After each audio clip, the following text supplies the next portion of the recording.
Good afternoon. On behalf of the Center for Community Progress, I'd like to welcome you to today's webinar. My name is Julia Zimmerman, and I serve as the Program Officer for Education, Leadership, and Engagement here at Community Progress. I'm coming to you from Washington, D.C., and I encourage you to share your name and where you're signing in from in the chat. Community Progress webinars equip participants with the building blocks to understand and solve tough challenges related to property vacancy, abandonment, and deterioration. For today's webinar, we're joined by Brian Larkin, the Director of the National Land Bank Network for the Center for Community Progress, and Michelle Thompson, the Executive Director of the Michigan Land Bank Association. Before turning it over to our speakers, I want to mention that we will allow time at the end of the presentation to answer questions. If you have a question during the presentation, please submit your questions via the Q&A box below. We will share presentation slides and a video recording of today's presentation in the week following. If you experience any technical difficulties, please send an email to Julia Zimmerman at jzimmerman@communityprogress.org. And with that, I will turn it over to Brian. Let's get Brian up here.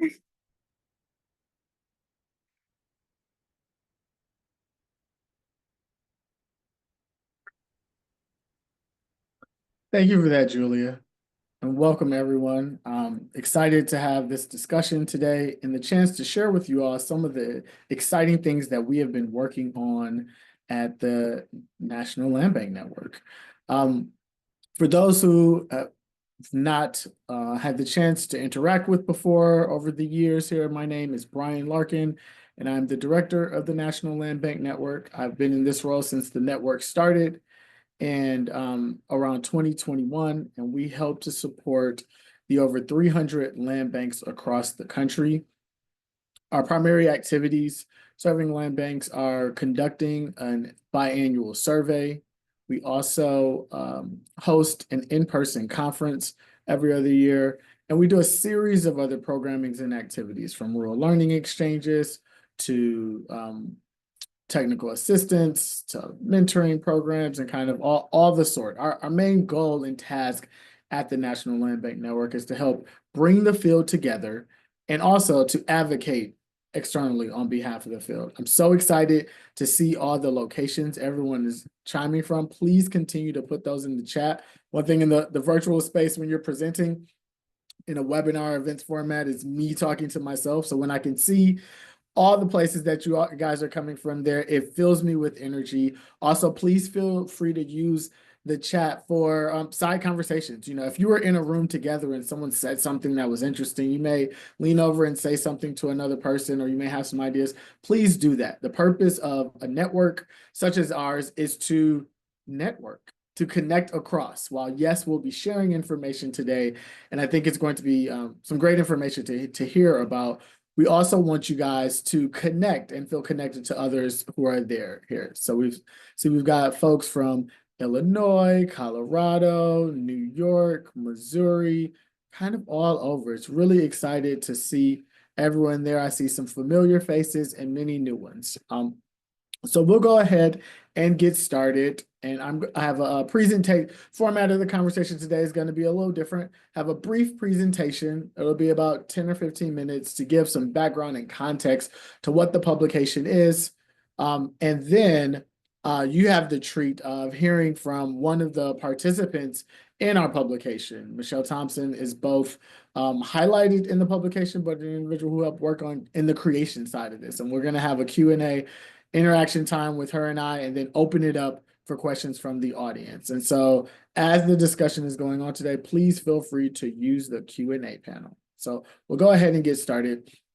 The title of this publication is The Road Ahead for Land Banks: Opportunities for Growth and Greater Equity. But I think it's really important about this, and as Julie transitions to the next slide, but I think it's really important about the title of this publication and kind of what we're thinking about is, this is a great point in time. The Center for Community Progress is almost 15 years old. Many of the growth of the Center for Community Progress aligns very much so in the growth of the field of land banking. Many land banks are reaching an age where the initial stages of what community progress was doing and what the National Land Bank Network does in many spaces was, what's a land bank? What does it look like? How does it work? What's a land bank? And we were really helping the field understand this tool of land banking. And so some of our early publications were land banks and land banking. And it's the fundamentals of understanding this new tool. What is it? How does it work? New in the sense of how it's being used and focused on. And so much of the early work of our land bank publications were simply that, explaining the tool, helping people understand, helping decipher, realizing, figuring what it is. 10 years later, we are now at an inflection point. We have a mature field, as I mentioned, of over 300 land banks who have successes and challenges to speak from, but also now is the question not just how do I land bank? What is land banking? The question now is, where are the opportunities? What does it look like? Now that we've established this field is functioning and moving, this publication is meant to highlight the myriad of stories to show the complexities, the joys, the struggles, the challenges of land banks across the country and how they're doing amazing work. And so as we transition to the next slide, I'll get the chance to really talk about where did we start with a lot of these conversations. And so the fundamental basis in much of our land banking conversations was right here. So before anyone established a land bank, before the communities were talking about the amazing programs and all of the different services that land banks can do for the community, the key question was, does my community even need a land bank? And we include this at the front end of the publication to kind of situate the reader. Everyone who's engaged in this work should really be able to position themselves from here and understand, does my community need a land bank? The key issues that land banks are well positioned to address are VAD properties are significant challenges to our communities, and those VAD properties can be accessed through the tax enforcement pipeline. So those are the two most essential components to understand if land banking is a viable tool for your community and kind of moving forward there. But I again want to import, and as Julia transitions to the next slide, I again want to really place the emphasis on, if you're interested in understanding the fundamentals of how land banks work and function, our seminal publications are still readily available. Land banks and land banking, if you go to our publications page at communityprogress.org, is definitely there to help you understand, do I need a land bank and how does it work? What this publication is focused on is, where are the opportunities and what are we excited about with the field and what's the state of the field today? We have established over this timeline here that lays out kind of how the field of land banking has grown. The publication is situated at the conclusion of this timeline and saying, looking at the recent past of what has happened, where are the things where the field should continue to grow, the story should continue to share and grow from there. I'll be remiss if I didn't pause here. I've mentioned multiple publications since we've started right now. I mentioned our previous publication, Land Banks and Land Banking, which was authored by our co-founder, Frank Alexander. And this amazing publication that we have here was authored solely by our senior advisor, Kim Graziani. And so our senior advisors really help to shape our organization and understanding what are we looking at in the space. The question at the time of our initial publication was, what's the tool that can help us in this challenge in the early 2000s leading into 2010? What's the tool out there that can better help get our arms around it? The question now that our senior advisor, Kim Graziani, is helping Community Progress grapple is, how are land banks going to adapt to this changing environment? In many cases where inventories are changing, where challenges are expanding, where the community challenges are far outreaching what we saw in the 2010s when we saw the massive influx of VAT properties and county treasurers and trustees were turning left and right to say, what do I do with this onslaught? How do I deal with this? What we're really being charged with this publication is, how do we look at this new reality when the demand for land bank isn't immediate about as it was during when the demand for overwhelming VAT inventories to be addressed is changing. It's changing its face. The face of that is changing, and that tax foreclosure pipeline that was overwhelming, a tidal wave of property coming back into the community, now isn't exactly the case in some of our communities. And the question is being asked, oh, well, why should I land bank? Or how could I land bank? Or what could my land bank do? And if you're asking those questions, if you're in a community that's pondering those different stances, this publication is where you should start. This publication should really help to identify some of those key challenges while also showing this is what the field is looking like today. This is how the community is responding to changes in inventory with the new real estate market. This is how the community is responding to changes in access to property with changes in judicial reform and Supreme Court legislation. Much of that has really impacted what it looks like today, and land banks on the ground are leading that. So as we transition to the next slide, one thing that I am most proud about during this publication is that the words and the voice of the publication is primarily that of the land banks, those who are doing the work on the ground. We are taking their voices, taking their stories, and really elevating them to be, this is the case model. This is what we're observing. These are the experts that are doing the work, and we're sharing those stories throughout. The one thing I mentioned on the front end is that the National Land Bank Network conducts a survey. We conduct a survey every other year. Looking through the chat here, I see a number of individuals who are from land banks. Hopefully, your land bank has been represented in the data that we have here for the survey. And the way I can guarantee that your land bank is included moving forward is if you are a part of our survey. Our next survey is going out in the beginning of 2025. We reach out through email. If you do not currently receive the survey, or not, if you're a part of a land bank and you aren't receiving the survey or NOBN information, please feel free to utilize our contact information and reach out directly, because we want to share your stories. And I also need to commend the over 100 land banks that completed the survey our first time, because it's not a short survey. It's not an easy survey. And when you look through the rich, robust data and information that's in this publication, it is because of all the land banks that spent the extensive amount of time really helping share their story. It's not for naught. We aren't keeping this information in a vacuum. We're using this to share and advocate on behalf of the field. We're using this to help influence our national policies. We're using this to help share with funders, to communicate broadly, and to put in publications that you have to take back to your communities and really tell the story about what land banks are doing and where they could go. The primary questions individuals ask oftentimes is where are the properties coming from in land banks? Our survey shows that the majority of properties are still coming from the property tax foreclosure pipeline.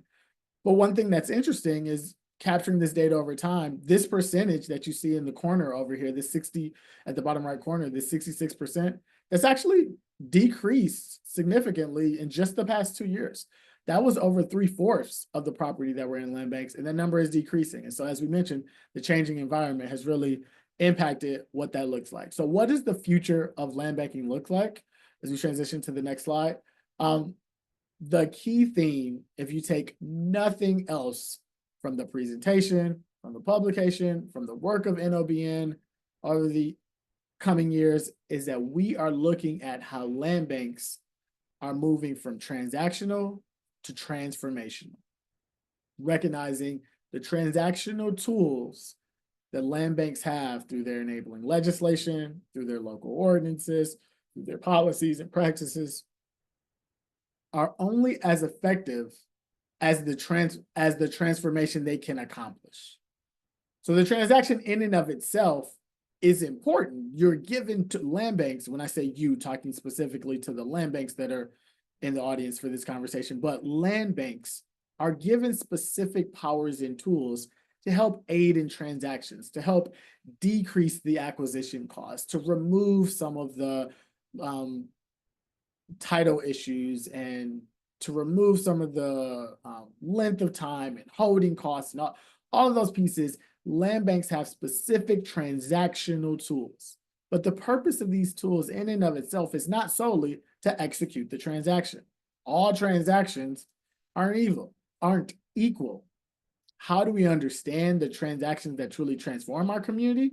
Well, that then lies from how your mission and vision are laid out, how your strategies are adopted, and how what really is important, if you look at the fourth arrow down from the top, the role of the community, how they're involved in the process, and how they are how the land bank is transparent in helping them understand what happens next from their input. Whether that's community involved in formalized committees and advisory boards and ambassador groups, or it's outreach related to projects, neighborhood charrettes with design projects, community information sessions with new federal dollars and programs, whether that's building out community strategies or building on existing community outreach efforts, comprehensive master planning efforts, and other things of the such. There are so many different ways that the community can play a role in the strategies of the land bank, but until that process is clear, direct, and transparent, land banks are still going to have to work to become transformational. And what we are highlighting in this publication, the examples throughout are really showing ways in which land banks have transcended into that space, into transformation. And just saw the note there that there's a couple of individuals maybe having trouble with the visuals. So hopefully we can get that squared away for everyone there. So what I briefly want to do is highlight two examples that are two spotlights that are captured in our publication, and then transition into our discussion with Michelle. So the next slide here, we're going to highlight a project in Savannah, Georgia. Here, one thing that's unique about this, one thing that's common with land banks throughout the community is the past 5 years have seen land banks drawn into several different conversations. If you remember from the timeline early on the presentation, land banks at the beginning were really looked towards how do I deal with this onslaught of tax foreclosures, this large tax foreclosure pipe properties challenges that are coming in. And now land banks are being pulled into several different conversations. Our surveys are showing that land banks are increasingly asked to help deal with issues around affordable housing, and also populations experiencing homelessness or our unhoused population. In Savannah, Georgia, the Chatham-Savannah County Land Bank Authority has engaged in a partnership with the city of Savannah and the different service providers to be intentional about pathways to end homelessness and creating housing products that are aligned with services and supports for a population. So there is a pipeline to transition into housing opportunities, whether they're temporary housing opportunities that then align with building the skill sets of regular some of the financial trainings, building up that opportunity so that you're transitioning into your own home ownership opportunities. This is made possible through land bank property, land bank inventory, and really taking their process to the next level. This is an example of taking the transactions of selling property, acquiring property, demolishing property, building up small homes or tiny homes or whatever the appropriate term is in your community, building those homes. Those are transactions.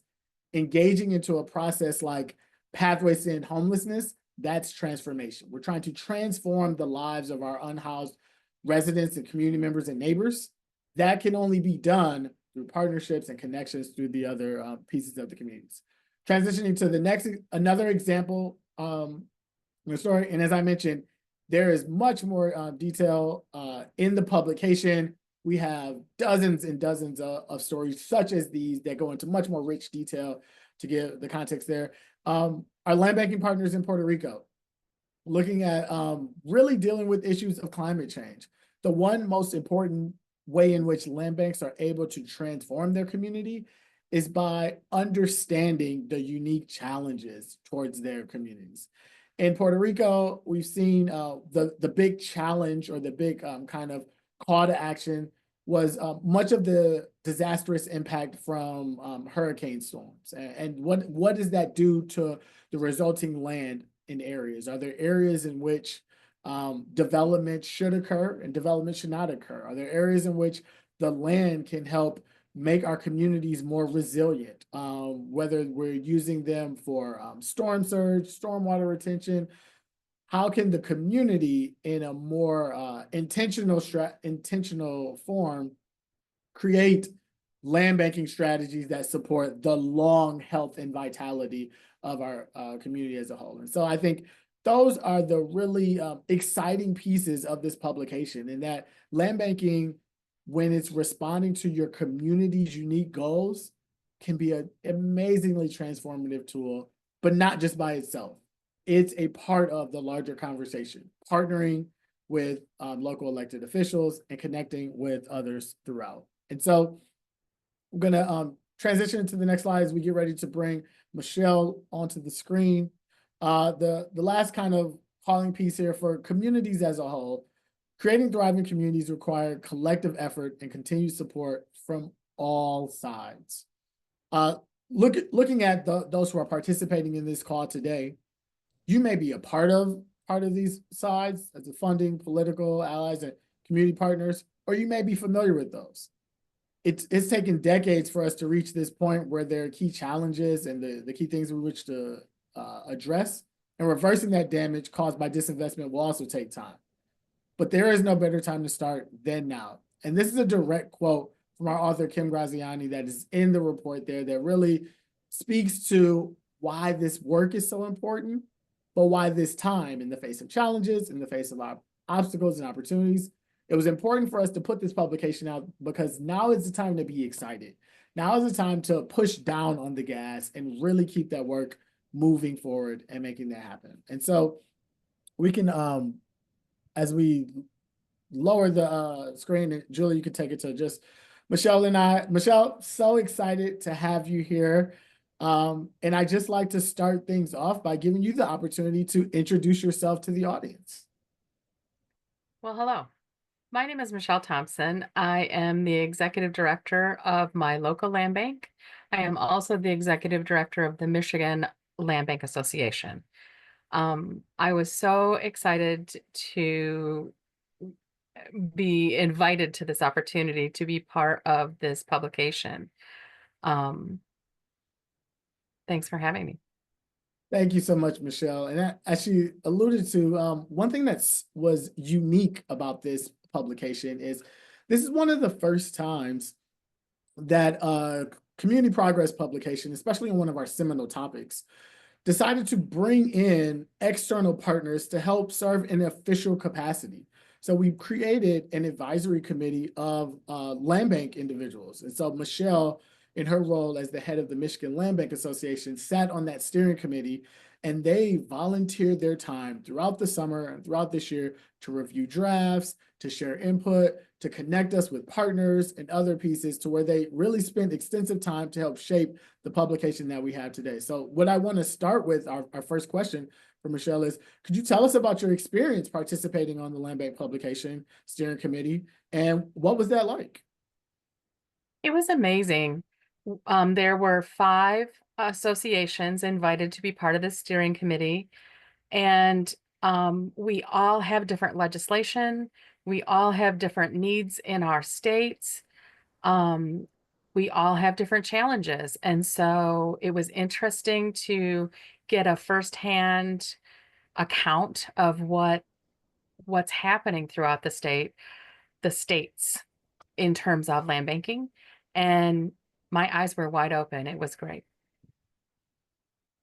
I appreciate that so much, Michelle, as I had the chance to be in those conversations and really hear. I think we benefited as much as you all, from getting that inside view, we Center for Community Progress benefited so much.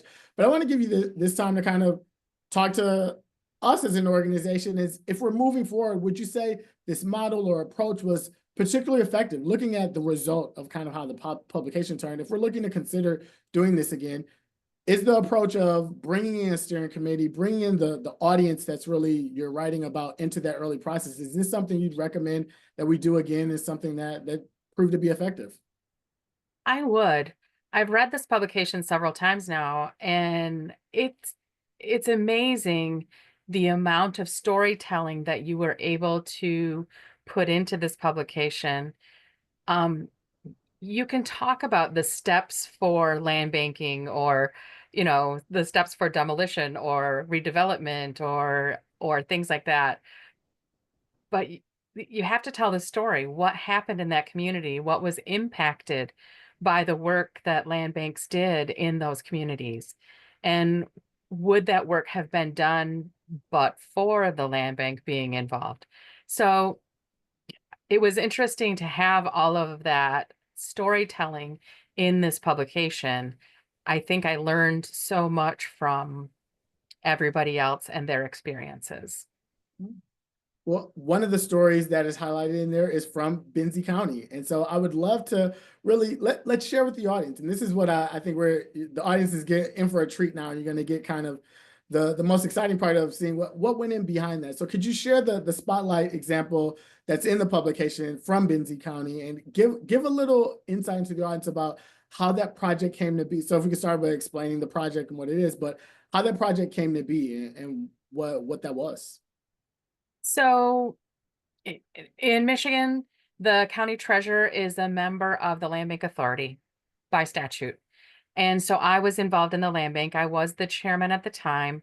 It was 2014, and we were new to land banking, and a large dilapidated building came upon our foreclosure list, and it needed to come down. It was hazardous to the community. It was condemned by the health department. It has to go. And the owners were not responding to any means. So we took upon us that task. We're going to get it down. But we were also seeking some sort of input for development. And it was difficult for our small community to envision what might be there.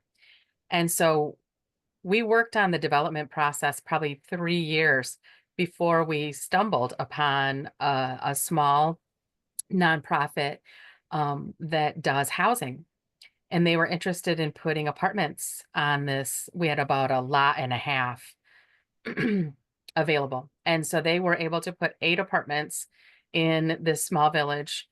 And that just hasn't ever happened in our community. So we were so excited to have that. And but the challenges were, we don't have developers in our community. We don't have demolition companies in our community. We just don't. And so trying to find the people to piece together to make this work, I think, was the most challenging for us. But there just was a lot of stories to be heard of the history of the building itself, and everybody in our community had a different touch or feel to that building, or what happened to them in the past, or who lived there before, or what business was in there, and what they missed about it. And so it kind of became a grieving process for it to be gone, but we were also excited for it to be gone, and then to have apartments come in its place. That also had its challenges. The zoning for the village um, didn't really speak to allowing something like that. So we went to the village and we helped them through the zoning process. They truly wanted apartments there, but they needed to change the zoning to be able to allow us to do that. And they were willing to do that. So I helped the nonprofit and the village to convene and go through that process. And the outcome was 8 apartments. And it's in a small community. I grew up 2 blocks from there. And when I went to give I was supposed to give a description to the nonprofit at the beginning of the process about what amenities are in that community, and I began to list them, and I realized that there were more amenities in this community than the one I lived in. So might need to rethink that. Michelle, that's so telling. Can you tell a little bit, for those who aren't familiar, can you situate a little bit context in the size of Benzie County and the type of the community scale we're dealing with and the city in which the project occurred? Certainly. Benzie County is the smallest geographical county in the state of Michigan. 40% of our land is tax exempt, meaning it's owned by the state or the Department of Natural Resources or other land conservancies and things of that nature. So it's just a small rural outdoor community. 17,000, almost 18,000 residents.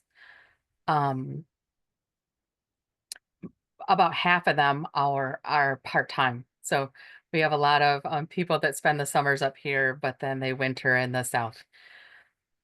And the reason I wanted to share that with the audience is because oftentimes I think the conversations of land banks, when we're talking about highlighting and spotlighting, people are thinking like, oh, well, I need to have hundreds and thousands of properties and oh, I have to be in this large area. But some of the most exciting and innovative work is happening in our small communities as well. And land banking by number is covering small areas. If you look at the vast majority of land banks, they have small inventories. Our study shows us that the median number of properties in a land bank inventory is 40 or less. And so the majority, and many more, are a lot smaller than that. And so some of these stories, when you hear in our publication, should be relatable. We wanted you to be able to see all the different types of communities that are there. And one other piece that I really struck out to me, Michelle, as I've heard Michelle tell the story before, but I hope it comes through there, is that this isn't work just about land and buildings. This is work about the psyche of communities. What does it mean for investment in community?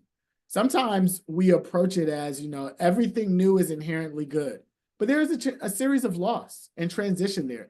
And land banks are created and should function in a way that's flexible and nimble enough that they can help address that. They can provide some space to that. That grieving process that Michelle spoke about would not have been able to occur in the collaborative and comprehensive way without an entity such as a land bank and someone as Michelle in that space there. So I think that was just really exciting and wanted to bring that up there. So one note, just want to pause and say, it's come up in the chat a couple of times, Q&A. We're going to get to Q&A in about 10 more minutes. So please put your questions in the Q&A feed. I won't be able to go through the chat. I want you guys to use the chat for discussion throughout and chiming in and plus ones and attaboys and kind of interaction for the conversation. But for questions that you want us to see, put that in the Q&A. And so, Michelle, going back to the project, you speak about kind of how it occurred and went there, but were there any challenges? If you were starting this process over again, were there some things you learned, some things that happened that could have went differently, or kind of learnings from the process moving forward? Well, Benzie County Land Bank has always prided itself in improving Benzie County one parcel at a time. We have little to no staff. We don't actually have a huge blight issue or, neighborhoods that need full attention or industrial parks that have been abandoned. We don't have that, but we do have pockets of issues that we can address. And then our land bank is small enough that we can pivot to those things. That's been the best outcome for us. But one of the problems that we had with this project was we had no demolition people and no developers. Nobody was seeking to do work in our community. We had to find it and bring it. That to me, I think, was the biggest hurdle that we had. The best outcome since then is this nonprofit, Homestretch nonprofit, has been active in our community since then, and they've built 12 apartments in the city of Frankfurt, and they're working on a 32 apartment project in Thompsonville. So we will keep them. We'll keep them busy. And building that bench. So for my last question, Michelle, you are so uniquely positioned here, wearing so many hats and able to speak on so many things. So you shared about the experience of participating in the publication, the experience of giving more rich detail and nuance to a specific example that's written in there. But the broader structure of the publication is this is an inflection point for the field of land banking. And since you have been at Benzie County for the entirety of its land bank, you're uniquely positioned to talk about where your land bank is and the state of Michigan Land Banking Association as you're leading that. Just give some thoughts to kind of biggest changes in land banking since you began and kind of what that means for moving forward from your perspective, just your personal experience and what you're seeing in Benzie and Michigan as a whole from land banking. So when we first started out, as a county or as the state, we were focused on demolition and cleanup of vacant properties and dilapidated buildings. And then we were given funding for that. And so that's what we did. And then the funding ran out or diminished, at least. It didn't run out maybe. But I call that, land banking 101. That's basics, just doing cleanup and maintenance of properties, trying to get them back on the tax rolls, improving your community while you're doing that. But I think we are in a 2.0 level now where we're working on planning and zoning to assist with development and the development itself and placemaking. We were broadening our look at what we can do for our community with these properties that we still have in inventory. The other challenge that we have is the legislation changes that have come about both nationally and statewide for us. We have less access to tax foreclosed properties, reasonably priced anyway. And so it is changing how we do business and how we think about things and where we need to be heading in the future. So want to transition to some of the Q&A. Some of it is broad in general, and I'll jump in quickly, but the ones that give a little more nuance in the publication, we'll spend a little more time with. For the first one, asking about community land trust and land banks, we have some great resources on our website, communityprogress.org. If you go to publications, we have entire one-pagers and kind of information to delve into that. The short of it is community land trusts are really about the mechanism for permanent affordability, and land banks, as we're describing here, are really about acquiring vacant and abandoned properties. And so you can get a lot more information on the website there. There was a question about what did the Supreme Court weigh in on? So there was a Supreme Court case, Tyler v. Hennepin County, which is the large Supreme Court case, but there are a series of cases across the country, a few of which were in Michigan, actually we're keeping track on, that impact the tax foreclosure process. If you'd like to know more about that, we also have put out blog posts and publications, and there's information in this report. We have a section in this report that really talks about that. The big concern around the issue that the Supreme Court addressed was what is the appropriate process for foreclosing on property? And if you remember that slide I showed you, the majority of property in a land bank is foreclosed property. And so if there are any changes to how you appropriately foreclose property, that may impact what ends up in a land bank. And so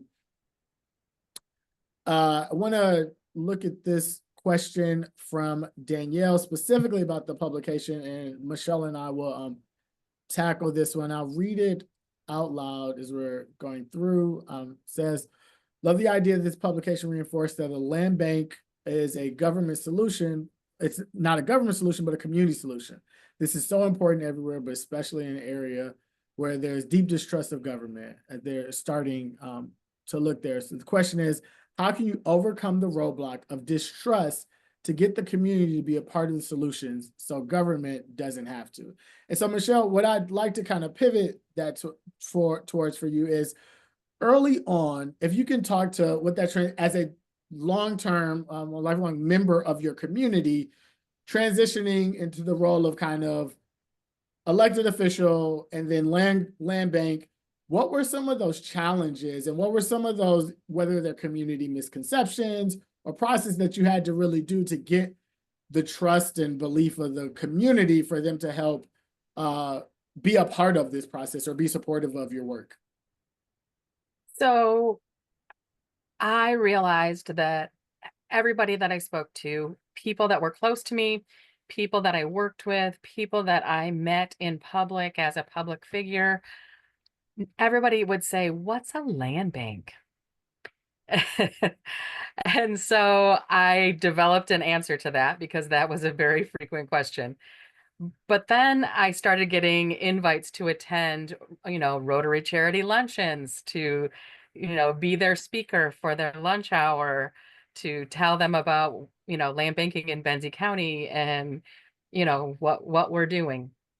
And so I took every and all opportunities that I could to take my speech out into the community so that people understood who we are and what we're doing, and you know, how they can help and how we can make a difference. And so I went to board meetings, I went to township meetings and village meetings. Anybody that would listen, I needed to tell the story. The other thing that I come across is there's a lot of issues with zoning and trying to um, at least open the door for opportunities for affordable housing. Um, and I think that our local communities are not as savvy about some zoning and planning issues, and they didn't know that they were precluding opportunities that were necessary. And so just trying to open those conversations and dialogues to get people to understand and to open that back up and take a look at that. Those are the two big challenges, I think, education and zoning. Two other questions that came about the specific spotlight, the story that's highlighted in the publication. One was about the duration, beginning to end, how long did that time take, and the origin of the property. How was the property received from the land? How was the property received at the land bank? Did it come through foreclosure, or was it another piece? So our project was a tax foreclosure. We also foreclosed on a gas station down the street, and so there was the availability for us to do a brownfield scatter project in that community that allows us to capture taxes to help repay for some of the infrastructure that was necessary to clean these properties up and get them back into good use. So that was a really good opportunity for us to work on that as well. And how long from beginning to end was the process? It's a long process. This is not a flip it kind of game. It takes time to foreclose on it. It takes time to have conversations about what you would like to see happen to that property. Oftentimes you're convening communities to ask their input on it. It took almost 8 years, 7 years for us to get apartments in there. And that's really important that Michelle shares that, because land banking at its best, if you remember the slide when we're talking about from transaction to transformational. If the goal for the land bank was quickly get this sold, get this sold as quickly as possible, it could have went through sales 2 times over since then. They could have sold it. It could have got foreclosed again for back taxes to a speculator and been right back there as a community eyesore, right? And so it's that end result of you aren't going to get that sort of vested result without taking the necessary steps. And when we look at what it takes for land banks to operate, the investments from local government, the investments from state government, from philanthropy and other forces are not in the transaction. How much do you need to buy that? The investments are in that transformed community, and that work takes time and what it looks like. It varies, it depends on working at scale, but it significantly varies. So there are a few questions in here about individuals looking to better understand the communities that they're in and if they're served by a land bank and how that works. Again, that sounds like a broken record. I would definitely recommend you go into communityprogress.org, and under the land bank section, we have a national land bank map. And so you can zoom in and see exactly where you are. The map shows the geography that's covered by land banks, and it shows kind of each land bank and what that looks like nearby in your area. If that land bank serves a city, a county, the state, and what of the sorts. If you look on there and you see that you are not served by a land bank, one of the questions I see in the chat is, well, can another nearby land bank kind of help and do the work here? Land banks are created with specific authority over a geographic area. And so the geographic area in which they're created are where they can work as far as completing the project, right? Executing the work here. But if your community is interested in learning about what a nearby community is doing, land banks are great for that. They're interested in learning more and connecting with your neighbors and kind of seeing what that looks like. Absolutely. And figuring out what that process looks like. If your question is, is a land bank right for our community? One, check out the publication and go through that flow chart. And if you get to the end and say yes, and our community isn't served by one, reach out to the National Land Bank Network and the Center for Community Progress. We'd be happy. We have helped communities across the country get started with land banking, whether that's at the statewide enabling legislation level, because that's where it starts. And again, this conversation today is really about the publication and where we're going there. We have several one-on-ones that get into what needs to happen to create one and how our state enabling legislation, all those pieces. But Center for Community Progress is definitely the place you want to start with any of that information if you're interested in more there. In Michigan, go ahead. In Michigan, we are unique, I think, in that we have a state land bank authority. And if you don't have a county land bank authority, you always have the state land bank authority. And so if you have projects that need to happen in your community, reach out to your state land bank authority for that.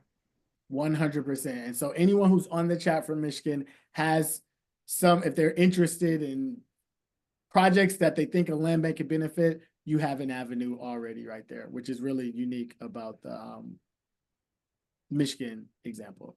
I want to get to a few more before we wrap up for time here.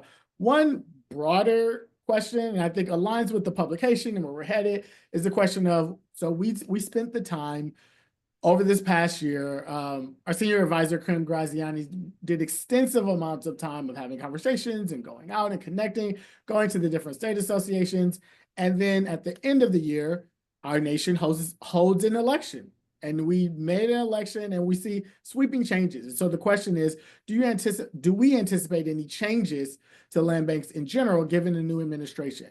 And to that, I would say the one piece, and I mentioned this, I had the opportunity to join Michelle and her colleagues in Michigan when they were hosting a regional meeting. And I said, often we say the phrase that, land banks are a bipartisan issue. And I would say but land banks are a nonpartisan issue. No one enjoys having problem properties in their community. No one takes the calls from their constituents and says, oh, I just love that burnt out gas station right there, and I think we should keep it forever. So the fact that the issues of land banks aren't those that really align with partisan politics, I think these strategies will remain important. From the National Land Bank Network perspective, it's our responsibility to help educate and position those in power to understand how supporting land banks in different avenues can help align with the goals of their priorities are. And so when you're looking at challenges of creating affordable housing opportunities, land banks are a great source there. If you're looking at the challenges of restoring home equity, the equity that humans have, individuals have in their home, land banks are also an amazing piece of that, because you know what, a huge challenge to your property value surrounding vacancy, abandonment, deterioration. And so I don't anticipate any changes in the work that land banks are engaged in. It's our responsibility at the national level to help frame these conversations so that land banks are positioned to be as successful as possible in these conversations of saying, this is what we want to do to help our community, and these are the avenues that we can see to support that. Because there's various different ways that financial resources make it down to land banks in the form of locally appropriated dollars. There's specific projects, there's federal projects that occur, and in all of those pieces, we've experienced various administrations continued support for land banks. Land banking as a practice isn't new. We've seen federal dollars come to land banks in all different administrations over the past decade and a half. And so we're excited to continue that work. And I think it's as vital and as important as ever. And I know it's on the front mind of many individuals about where those opportunities are. We're excited, and land banks are really well positioned. So I see a few other ones. I'm going to get to one last question, and it's specifically about whether or not land banks, given their role, can really support with rehabilitation and getting property into the rehabilitation pipeline. So I'll pass it over to Michelle. And if you could talk from your county's experience, and then I'll chime back in from the someone else mentioned earlier about larger urban county experience, but what that experience like is about getting this tax foreclosed property as potential candidates for housing rehabs. So in Michigan, one of our big challenges is funding. And so when you were talking about the political nature of things, I think that's a concern for Michigan in terms of how do we increase our funding for land banks so we can do the work that we need to do. But to your point, in talking about rehabilitation, that seems to be the next wave of problems and projects that the state is tackling. I think that our tax foreclosure numbers have kind of calmed a bit, and things are going better that way. We're having issues with getting the land into the land bank to work on it, but we have this inventory that needs some support. And if we can do rehabilitation, it will be less costly, and we can get those homes into people's possession sooner. And there was a comment in the chat earlier as well, I'll tie into this together, about home rehabilitation. We have seen that has become a emerging interest for land banks, and land banks in our larger populated areas with larger inventories are trying to figure out strategies to figure out how do you identify where that value makes the most sense. Early on at the beginning of a lot of the land banking work, we as the field, we're dealing with inventory that had been sitting for a while and had huge problems. And then the federal resources that came down were primarily for demolition because of how long that property had been sitting vacant, what the federal resources. We saw the past decade a huge focus, especially in our core land banking communities. So if you're looking at Michigan, Ohio, Pennsylvania, New York, we saw a lot of focus on demolition. And so now the question now is looking at, given that there are these affordability crises and these challenges, are there ways that we can rehabilitate homes? The question right now, though, is cost value. You know, when we've seen since 2000, property supply costs increase dramatically, real estate markets increase, and that demand for affordable housing is still there. So the pipeline of property for the land banks are able to get in their inventory are great opportunities for home rehabilitation. There are plenty of examples of land banks doing that across the country. The challenge continues to be on whether you can get your hands on it, and as those property pipelines are beginning to diminish in certain places. And so what does that look like? And so it remains a great strategy there. I apologize for any questions I wasn't able to get to. I thank everyone for their participation and sitting in to be here. My one request, so my one bit of homework is if you all could please stop by the site on our page and download this publication. I think it's one that having it as a reference, as a resource over time, it's one that I don't recommend just read once and memorize. It's one that you read through, pull out some unique stories, and really just kind of see how the field is growing there. I want to take this time to thank Michelle. Michelle, thank you so much for supporting us, but your leadership. As one of the few executive directors of a state association, you are helping keep the work of land banks at the forefront.